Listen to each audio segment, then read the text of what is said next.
Tony D and Little Joan, and you're not going to believe this. This is a screenwriter's take on the movie Plan B.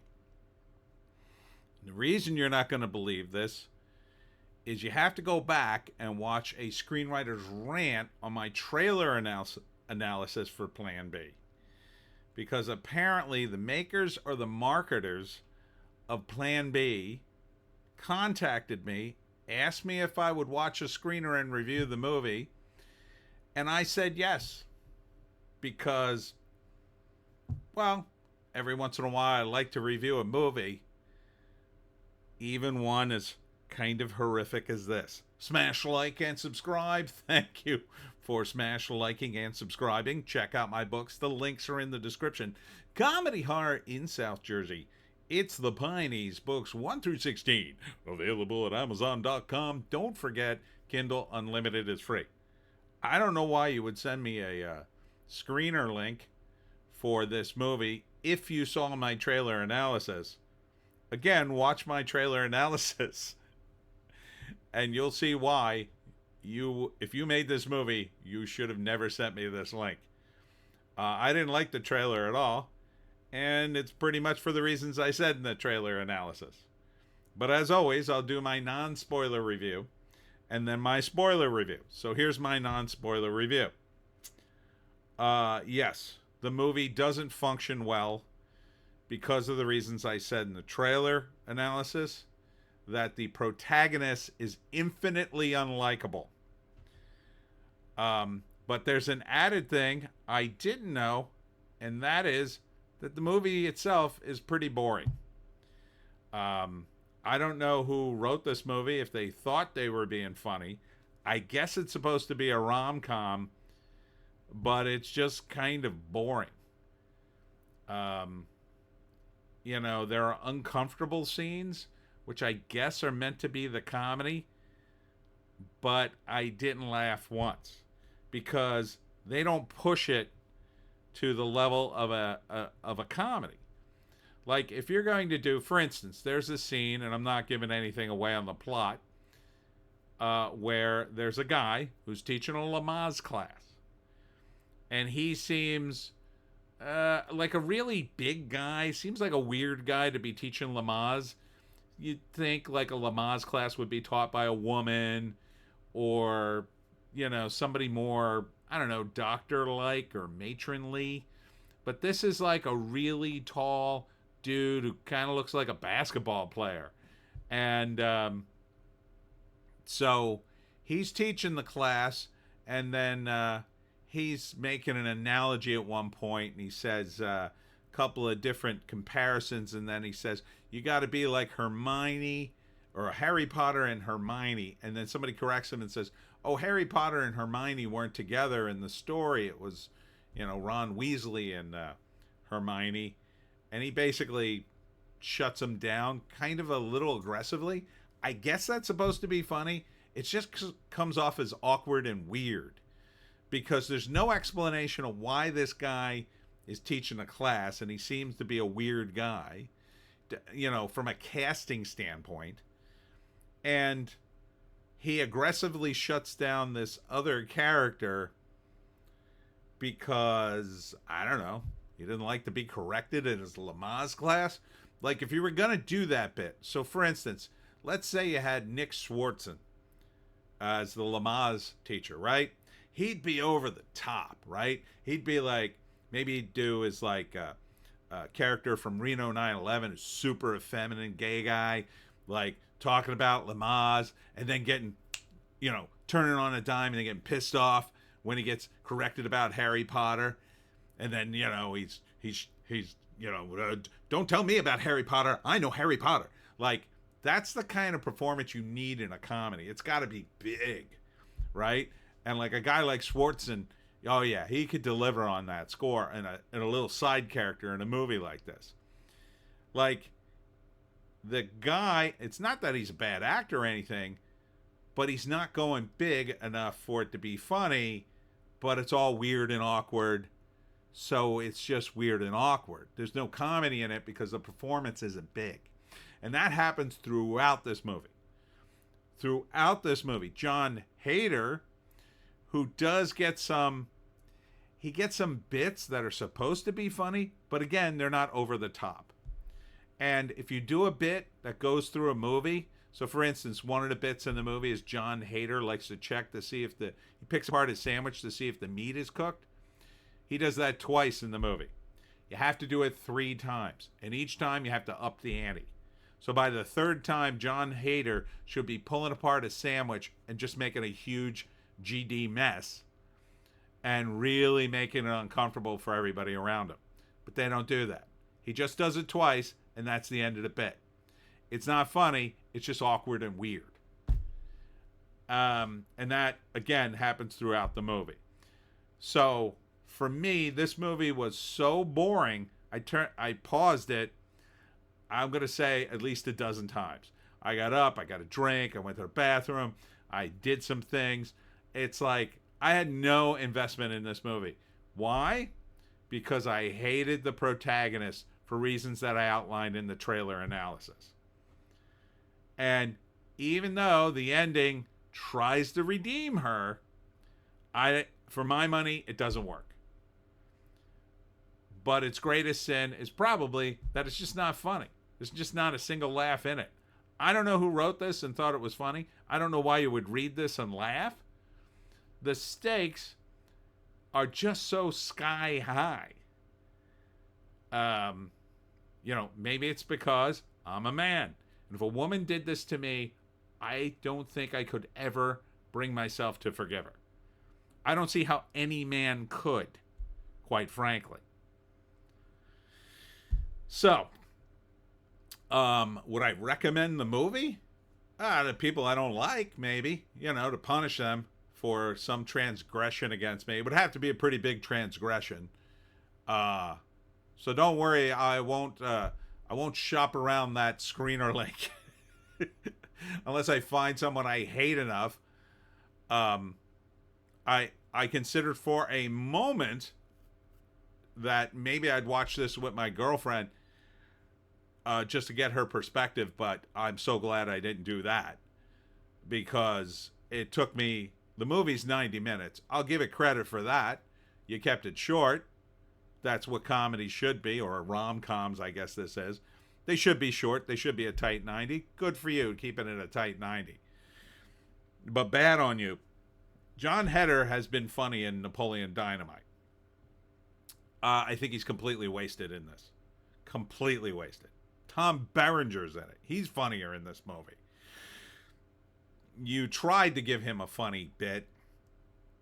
Again, it doesn't quite work. Doesn't quite work. Nothing in this movie quite works. Shannon Elizabeth, I don't even know why she's in the movie. And quite frankly, she has a few lines, and I gotta say, I didn't think she delivered them very well. I wasn't sure what she was trying to do in that scene. All right, let me get into it. Let me get into the spoilers. So that's my non-spoiler review. I would say do not see this movie. I would say if you are forced to see this movie, I pity you. And no, ladies, I look, there's only one audience for this movie, and that's women. I can't imagine any man watching this movie and going, "Oh, that was great." I can only imagine a man, a straight man, watching this movie and going, "Jesus H, this woman is horrible." This movie could start an argument between a couple. That's how not for men it is. So, ladies, I would avoid this movie too. Although maybe it's funny to you in some way. But any woman that would laugh at this movie, I would question. I would call that a red flag for your relationship. I would. All right, let me get into the spoilers. Spoilers ahoy. We're going to go through the movie, screenwriters.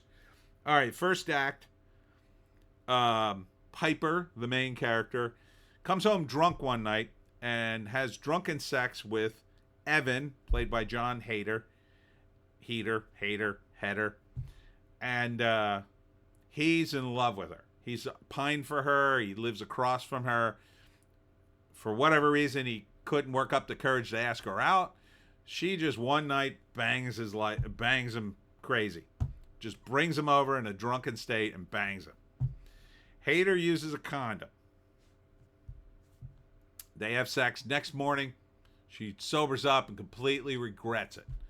And then she's like, oh, I got a thing. You got to go. And Hader's just like over the moon. He slept with her. He's totally digs her. It's super awkward, but not funny awkward. Like, and we're supposed to not like Heder for her because he's awkward. He's genuinely not that awkward. He goes back to his apartment where he lives with his cat, Cat Sajak. Ha ha ha ha ha. That's the level of comedy in this movie. And he is like, oh my God, Cat Sajak, it reeks in here. You took a huge dump in the litter box. Okay. Poop jokes. Like, this is a balancing act in comedy. See, you gotta hit the target and you gotta know who you're aiming for.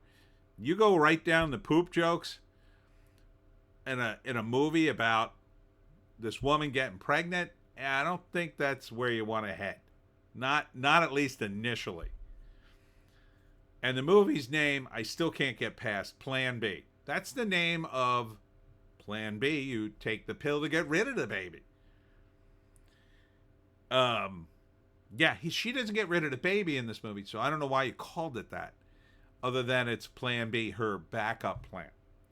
Anyhow, she has sex with John Heder, immediately regrets it, and then she's supposed to go to this appointment with a publisher. Then we cut to, she's a barista in a Jamaican coffee shop. Okay, I'm very confused. And then she reveals in the dialogue that her meeting's been postponed 2 weeks. So instead, she's working her barista gig. Okay. Little confusing. I don't know why you had to put that in. She could have just been late for her barista gig and it would have provided the same function, but okay, whatever. So, as she's working the barista gig, the businessman comes in and hits on her, and she's like, get lost. Okay. She doesn't like John Heder, but banged him. She doesn't like businessman, tells him to F off. 2 weeks later, she has a meeting with this publisher, and it's not quite clear why she's having the meeting, but kind of in the dialogue it comes out that she has an Instagram account where she takes pictures of couples and writes what she thinks they're up to in their love life. It's kind of like a romantic sort of Instagram, and she likes that. And it's played by what's the hell's her name? The redhead from The Office, the funny one, the one that was always drunk. I can't think of her name. She's pretty funny, but she doesn't really get to do any funny stuff. Not really. She's got a few funny lines that are okay-ish, like. She says, I've been engaged 3 times, never married, or something like that. She just, talks about relationships, and it's kind of clear from the dialogue her relationships are not too great. But again, it doesn't go for the comedy jugular. Like, it should be bad. Like, her comments should be like, oh, yeah, my ex-boyfriend. But he had a meth problem, so we all know how that goes. Like, that's the kind of dialogue you needed to make this a comedy and not like a lukewarm rom-com. Anyhow, the funny bit's coming up. Oh, hang on to your pants. So, the woman from The Office wants to make this girl a deal where she writes a book about romance and relationships. It's already clear from the first 10 minutes of this movie, this woman doesn't know anything about relationships. She's an absolute disaster. She goes out to a club, gets drunk, and bangs her neighbor, then regrets it, then turns down a businessman. But she agrees to write the book, of course. And then, wait for it, she throws up on the publisher's desk because she's pregnant. Get it? Yeah, neither do I. And it's not that funny. Like, if you really wanted to have her throw up, she should have thrown up on the publisher or thrown up on something in the office that was very important and precious to her. So, for instance, like, she could have shown her, oh, this is my bonsai tree. I've been working on this for, 16 months, and it's real. I've had 4 die, and really, this one's finally coming to fruition. Oh, it's so nice. And then they have the big talk, and she throws up on the bonsai tree. Now, you might say, well, wouldn't she not give her the deal then? This is a comedy. It's not a drama. It's not meant to be taken that seriously. You could just have a line in it like, oh, I got over that. It's okay. I just started another one. I've lost so many. It's fine. Something like that. It's fine in a comedy. Even a rom-com. It gives you that. But hey, if you want to go lukewarm comedy, mission accomplished. Anyhow, she decides to invite Evan, John Heder, to lunch with her and her roommate to tell him I'm pregnant. Just before she's about to tell him, he of course gets a phone call from his mom and then has to go outside and deal with his mother and technology. During that time, she gets the idea, hey, why don't I pick another guy, have sex with him, tell him it's his kid, and then he could marry me and take care of the kid. To which her roommate is rightly horrified. And I'm rightly horrified. And at first I think, well, maybe she won't actually go through with this. Or maybe I'm dreaming and they wouldn't put this in a movie. But no, she comes up with that idea, leaves the restaurant, leaves John Heder hanging and never talks to him for many weeks after. And decides to go through this plan where she's going to bang some dude who she thinks, oh, well, this guy could probably provide for my kid. Horrific. And as I said in my trailer analysis, that's not a rom-com. That's a horror movie. For any guy, it's an absolute horror movie. You don't think the husband who starts raising your kids not eventually going to find out? Have you lived in the 21st century where people regularly go for medical procedures that require blood tests? A blood test could tell you sometimes who a father isn't, right? So if the father has one kind of blood and the mother has another kind of blood, and the biological father had a different kind of blood, well, it may be impossible that kid's yours, which would lead the father to eventually get the DNA test. I've seen videos on YouTube where fathers have walked into the apartment to throw out the mother because, hey, it's not my kid. Yeah. So what was to stop that from happening? I don't know. This is an insane plan from a psychotic woman, in my opinion. It's not funny. It's psychotic. It's almost the equivalent of, well, I want to date this guy. Oh, but you're pregnant. Oh, well, I'll just get an abortion and never tell him. And that's another thing that happens in the movie. It is revealed in the movie she already had an abortion. Okay? Which I don't know why you needed to reveal that. But that didn't make her a sympathetic character at all. Now, I'm not anti-abortion. But this isn't the real world. This is movie world. So if you've got a woman who's already had one abortion, it gives you an impression of her character. Right? And that is, she's kind of loose. This could kind of happen again. She could get the abortion now anyway. But she wants to have the baby. Why? Well, the only logical conclusion I could think of is she doesn't really care for the baby. She's just selfish enough to want it now. And what she wants in this movie is the only thing important. And that doesn't make her sympathetic at all. And certainly doesn't make her funny. But let me continue. So eventually, after going to a club and a disastrous club trying to hook up, she actually decides, oh, I'm going to hook up with this black guy. He seems like a good father. And to which her Indian roommate says, ha ha ha, you can't do that. He's black.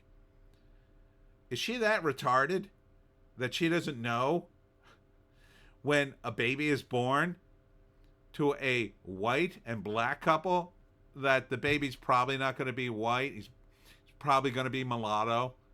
I mean, I think that's pretty basic biology. I don't think you have to be a medical expert to know that's the case. I'm pretty sure the guy would question his who want to get a DNA test if his baby popped out completely white, which he would have because the real baby's father is John Heder. So that is an unforgivable sin, by the way, screenwriters. It is an unforgivable sin to make your character stupid. That made her stupid as well as evil and psychotic. Unforgivable. That's it. Done with the movie. Would have turned it off, except that I decided to review it because I guess I hate myself.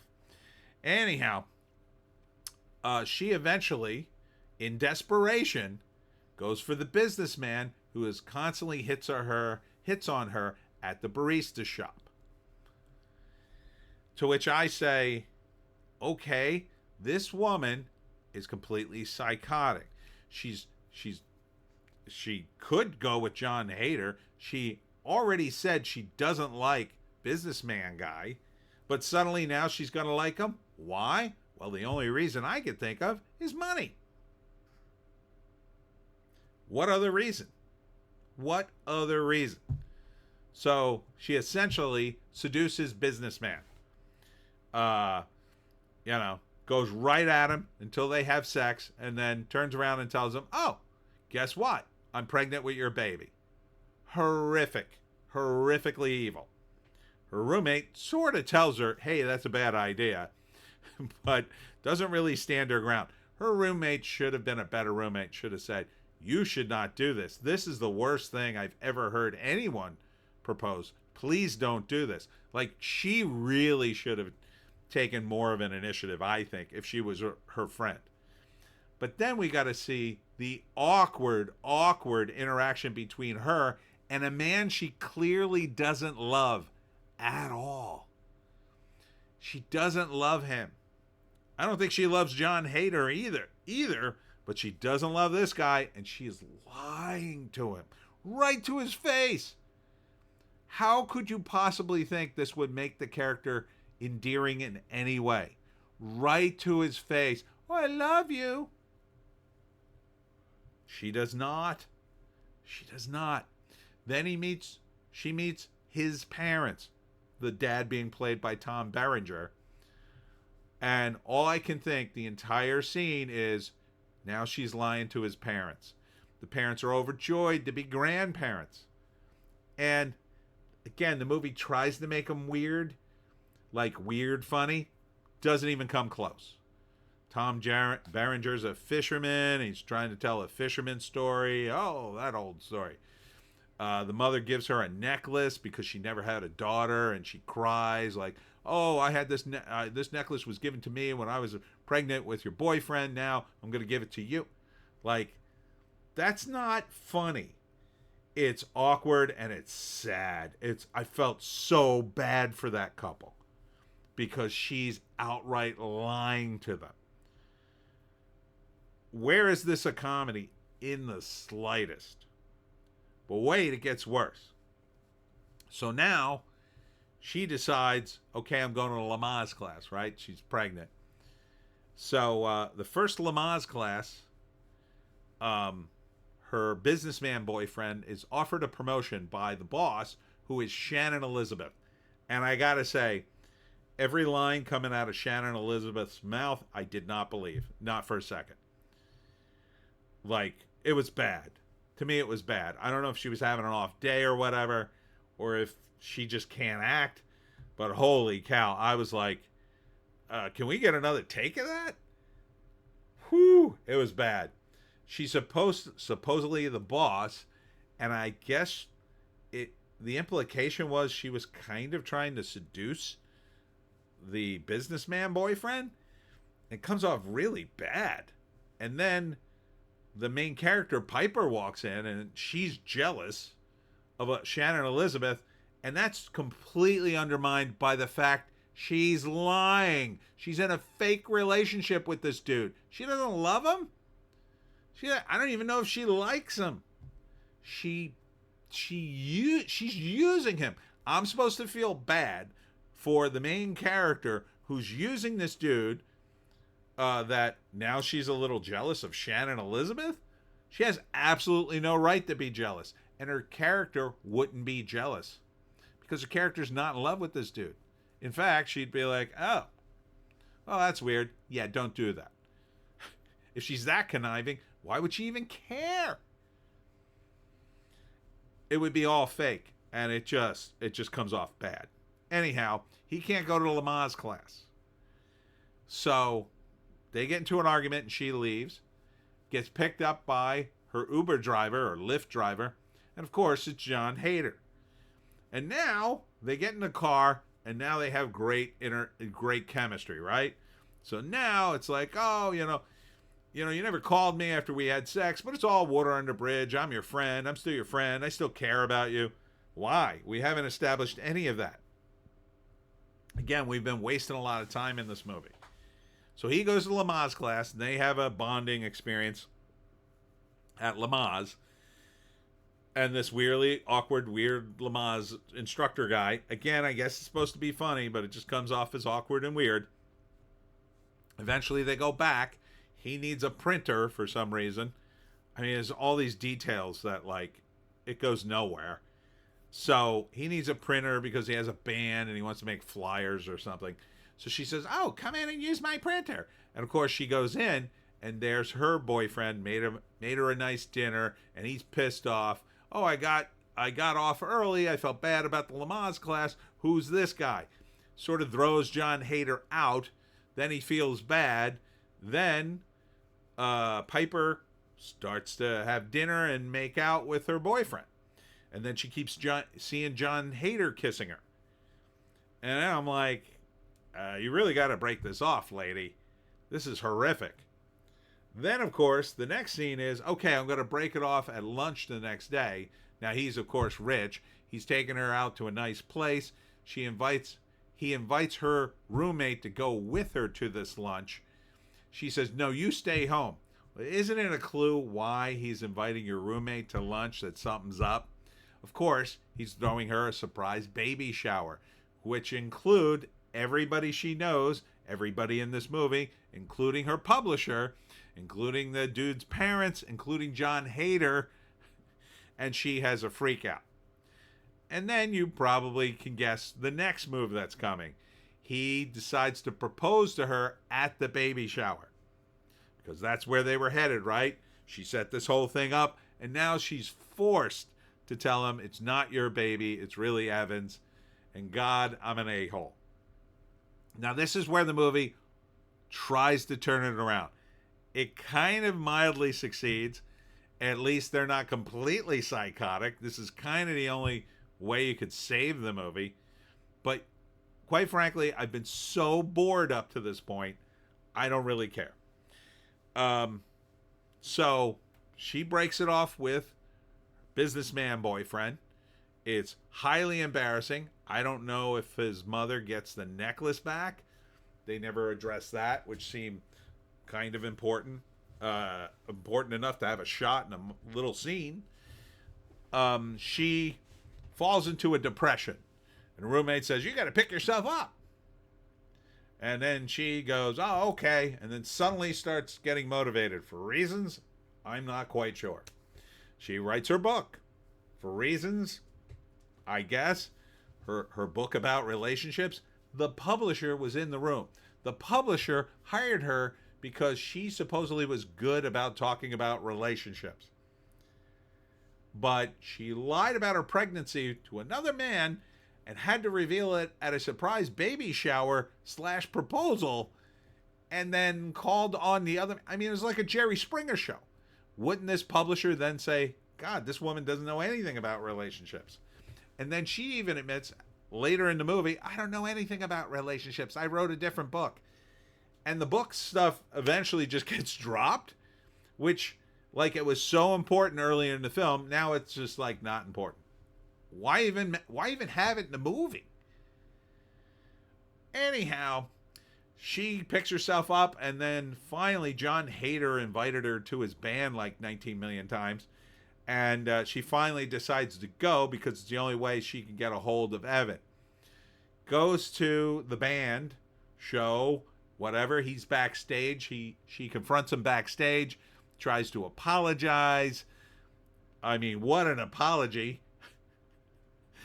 I mean, geez, sorry I did this. And then Heder is all disrupted. He's a musician. He's got to like warm up before he goes on stage, and he goes on stage at his big concert there. Oh, by the way, it all takes place in Philadelphia. None of the scenes look like they were in Philadelphia. There was a what they call B-roll that was shot in Philadelphia. The rest of it, none of it looked like Philadelphia. I'd be shocked to learn they actually shot this in Philly. No one sounded like they were in Philadelphia. And in fact, during one of the scenes, they make a joke about Venice Beach. That is absolutely the wrong joke if you wanted to sell me on Philadelphia. They could have made a joke about the Jersey Shore, but not about Venice Beach. That's L.A. You shot this in L.A. Anyhow, then she, while he's nervous and about to sing, she reminds him of the breathing exercise that he told her about in Lamaze. He does it, sings fine. The song's basically about her, of course, and the song Plan B is in it. And then at the end, they fall in love. He kisses her, which is sort of it's the only kind of redeeming quality in this movie, that at least it didn't end totally psychotic. She, of course, brought in the other guy in the Lamaze class who was like, I don't know, music talent or something. And now he's going to check out their band and their music and whatever. So then, of course, her water breaks, and now she has to go to the hospital to have the baby. Her roommate's a doctor because she's Indian. And that, I mean, like, how many more stereotypes you need in a movie? So then she has the baby. There's a big baby delivery scene. Oh, I know those are hilarious. They have the baby. It's a little girl. And, somebody asks, oh, you're the husband, or whatever her last name was. And he goes, oh, we're not together. And she goes, yes, we are. You could have made that a little different. Like, you could have made the characters so bossy and over the top that would have been cute and endearing. Yeah, I didn't get the sense this woman, number one, loved John Heder. I didn't get the sense she'd even stay with him unless it suited her purposes in the moment. And she's super awful for putting everybody through this mess. There's also a shot of the businessman getting his promotion, which, like, at that point I was like, who cares about him now? The movie's not about him. It should have been, here's how you can fix this movie. Let me tell you, people who made Plan B, how to fix your movie. First, if you're going to keep this plot, I talked about it in the trailer analysis, you could have made it could have been ambiguous. She didn't know who the father really was. She had sex with two different guys very close to it in time, and then, she doesn't really know who it is, and she's in denial and doesn't want to believe it's John Heder and refuses to get a test. Like, at least then, that would be some mitigating factor. But if you were going to keep the same exact plot, here's what you would do. The first scene where she has sex with John Heder, when they wake up the next morning, they should have a fight about whatever. So, like, clearly, they're not getting along. This was a mistake. Maybe they don't like each other or whatever. So she feels like she's alone to raise the baby 2 weeks later.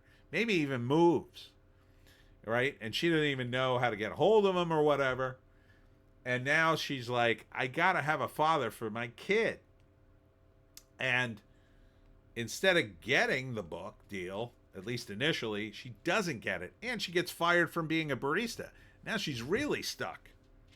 So at least when she decides she's going to have a baby daddy, it's kind of like she's a little desperate. Because although I still think you'd be a terrible person for doing that, at least there'd be some amount of mitigating factors. In the movie, it just doesn't work. Because, yeah. And it's weird. They explain her background at one point. The character does. She has no parents, essentially. Her father left, her mother died, and she ended up in foster care. It was an incredibly sad story. Ha ha ha, rom-com. I guess because, that's an explanation why she acts this way. She didn't have a mother figure to say, dear God, don't do this. Anyhow, she has a bit of an excuse to do this. So she starts up with a relationship with another guy, and essentially tells him, yeah, I'm pregnant. And then maybe you could have done the scene like this. She tells him after they have sex, some days later, and he mistakenly believes he's the father before she tells him, before she utters the next sentence, which is, it's not your kid or whatever, and then she lets it go. See, that would make her a little less responsible for this psychotic plan that she created. And then when she told her roommate, she could say, well, it's not my fault, really. He convinced himself it wasn't me. And then the roommate can be like, no, you have to tell him. This will end very badly. The next thing that needs to happen is all your scenes of comedy, you need to push off a cliff. Okay, so one of the bits was Tom Berenger had this dog named Bonzo who died, and he's got pictures of him all over the place. Well, that's not enough. That's not funny. It's weird. It's very weird, but you needed at least one other scene to push it over the top. You needed a scene where Berenger gives her, I don't know, a pendant with a picture of Bonzo in it. A picture of like the family and Bonzo. And the final topper could have been she walks into a room and finds a stuffed Bonzo. And Berenger loves the stuffed Bonzo, and for some reason she knocks it over and it breaks off an arm or something. Like, you really got to push this through the roof. The necklace thing, that was touching, but not funny.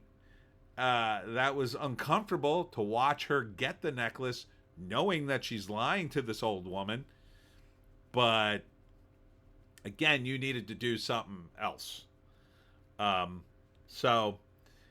got to turn it up to 11 if you want to do comedy.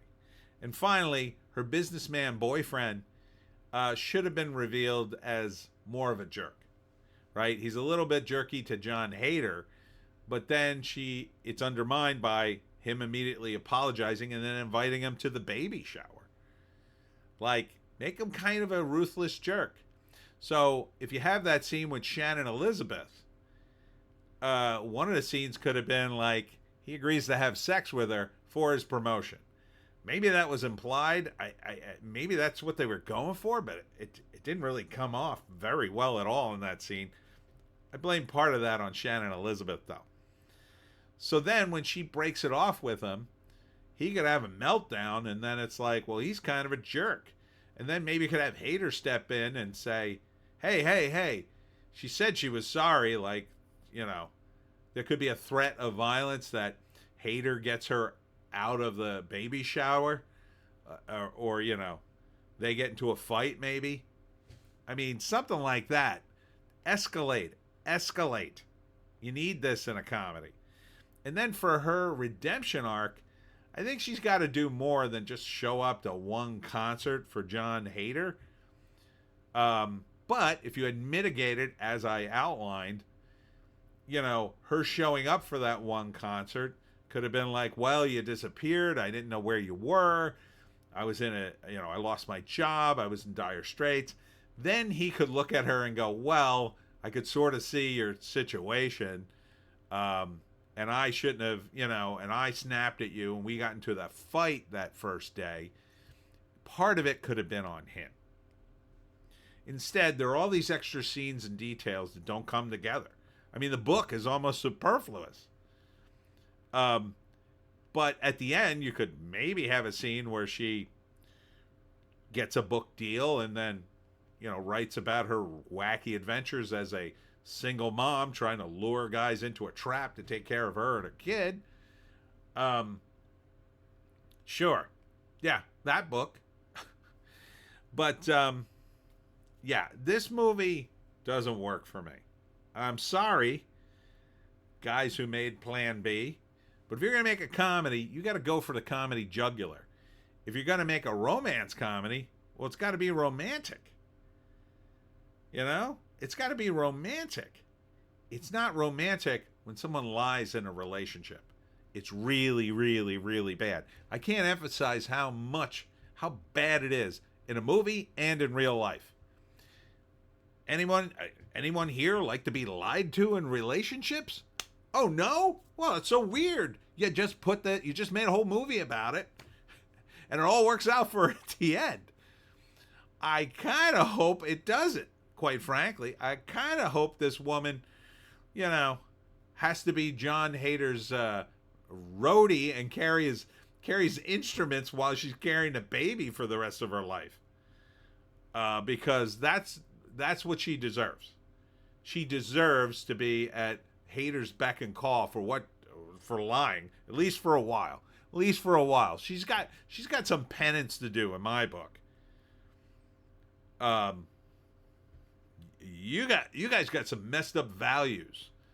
And look, I'm not some preachy religious guy who's like, oh, abortion's so evil. Making her like casually mention that I had an abortion back in 2011. Why would you say that in a movie? Why would you have a character say that? Do you not understand what impacts people mentally when characters say things? Apparently not. Apparently lying to people is A-okay. Not in Philadelphia. I'll tell you right now. On the East Coast, we have this thing where liars are a-holes. I know. People in California are like, what? Really? Maybe this is an East Coast, West Coast thing, but yeah, people on the East Coast do not like to be lied to. Ever. It's bad. It's super bad. It's probably the worst thing you could do, short of stabbing them when they're got their back turned. Do not lie in a relationship. And do not have characters do it if you expect to have them any kind of, redemption arc. She should have, done something bigger, I think. I mean, something like all his dreams need to come true. Now, kind of she does that with bringing in the music guy at the end, but, she is got a long way to go in my book to make up for what she's done. Okay? She is not a nice person. And I think the makers of this movie thought she was funny. Now, the actress may very well be a stand-up comic and be very funny. If that's the case, you should have cut her loose and let her make some more biting jokes. Because you needed somebody to punch up this script. Where the hell are the jokes, man?